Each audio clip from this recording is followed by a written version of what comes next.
I'm Federica and I'm part of the CT-GOP internship. Hi, I'm Oscar and I'm also part of the CT-GOP internship. And we have a few questions for the chairman. What is your name and the job that you do? My name is Chairman Romano. I'm the chairman of the Connecticut Republican Party, and essentially I am the elected leader of the Republican Party here in Connecticut, so I'm responsible for messaging, infrastructure, raising money, and essentially setting Republicans up for victory on Election Day. That's what I do. Okay. How did you choose to get in the field? Actually, it's a little embarrassing. My father was a vendor for the party when I was in college, and I was a dancer on a show called Direct Effects on MTV, and then I was a VJ for about 2 weeks, to which my father had said to the staff here, hey, my son's going to be on this show. So the executive director at the time saw me, and I was still at Trinity in Hartford at the time, and when I came back he offered me an internship, and I kind of got bit with the political bug, and I kind of stayed true to that. I worked, I was one of the longest serving political directors for the state party, here for 7 years. I've been a campaign consultant, whether as a general consultant or a campaign manager for 2 statewide, several mayors, several other elected senators, state reps, things like that. So That's cool. And what would you say is the most rewarding part of the job, as well as the most challenging? Well, for me, I grew up in Derby, Connecticut, which is a very blue-collar town, and I have friends and family that still struggle. So my belief is if I can fix the Republican Party, we get more Republicans elected, we'll improve the economy, we'll improve the state of Connecticut, and ultimately people like my family and friends where I grew up will have better opportunity, will have more money in their pocket, they'll be able to pay off that mortgage or buy that house or pay off a student loan, whatever it is. So to me, it is really personal. The challenge is getting people to understand that Republicans are not how the Democrats define us. And it really is this amazing situation when you approach someone with my title, they assume so much of me before I even open my mouth. And it's one of those crazy situations where you never know that, my father was a recovering alcoholic and he battled addiction for most of my high school years and middle school years, or that, I had a job as a janitor in a mall. I was the starting quarterback of my high school football team, and I'd go and I cleaned bathrooms at a mall. So there's this idea that because we're Republicans, we can't identify or we can't relate, or that we hate people, and it's not true. It's not true. So that's probably the hardest part. And this is more, personal and fun. What are your personal interests or hobbies? I'm a CrossFitter.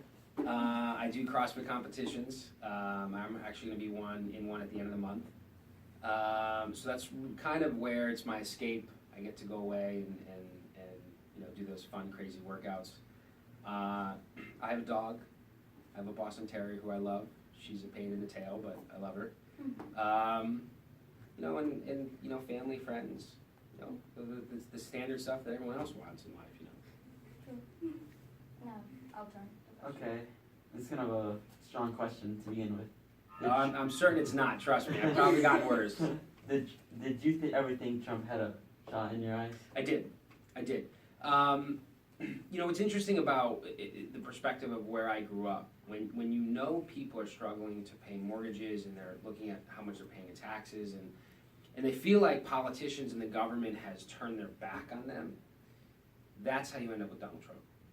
So many Americans saw almost as though like there was a complete rejection of how slick Barack Obama was. He could give this unbelievable speech, but at the end of it, the speech was great, but you were still suffering. And I think after 8 years of that, people started to actually feel the pressure of the burden of Obamacare, the burden of higher taxes, the burden of lack of growth in the economy. And one of the unique things is, what I always point to is the unemployment number is something that Democrats like to use. Oh, look, we've been successful. But the true measure of our nation is we have seen the demand for social services like welfare or government subsidies for food or whatever it may be skyrocket under Barack Obama, which means that people in our country are suffering. And that is pain. It hurts my heart to think about the fact that we have so many people who can't afford the basic necessities in this country. And that's why I felt Trump had a shot, because people are looking at that saying, he's actually talking about those people, those forgotten people, so. Okay. Where do you see the state in 4 years? Hopefully. I think that we have a extremely good chance of having majorities in both the House and the Senate, as well as the governor's office.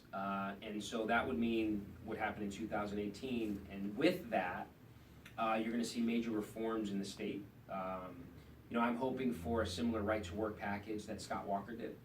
I think we need to do pension reform, we need to do tax reform in this state. I mean, it's gotten so bad, I know we've been joking around, but Democrats are talking about taxing cats. Because they're just trying to come up with new ways to raise revenue to pay for their programs without actually examining whether the programs work or not. And I think that's a big, which will be a big shift if in the next 4 years. Why should the average Connecticut citizen consider being a Republican? Well, I think what it basically boils down to is a couple different things. What we believe in is someone works really, really hard. It shouldn't be frustrating to the middle class American who's putting in 40 hours a week to have to struggle with potentially being foreclosed on in their house because of tax increases on property. What I would encourage people to be a part of the Republican Party is recognizing that this country is built on hard work, and that hard work should be rewarded. I often make the joke. I woke up early to go and work one day, but then I realized I'd have to pay more taxes, and it wouldn't be worth it. I mean, that's what happens in this state. So being a part of the Republican Party means standing up for the ideals of the hard work that people put in, and that's what built this country.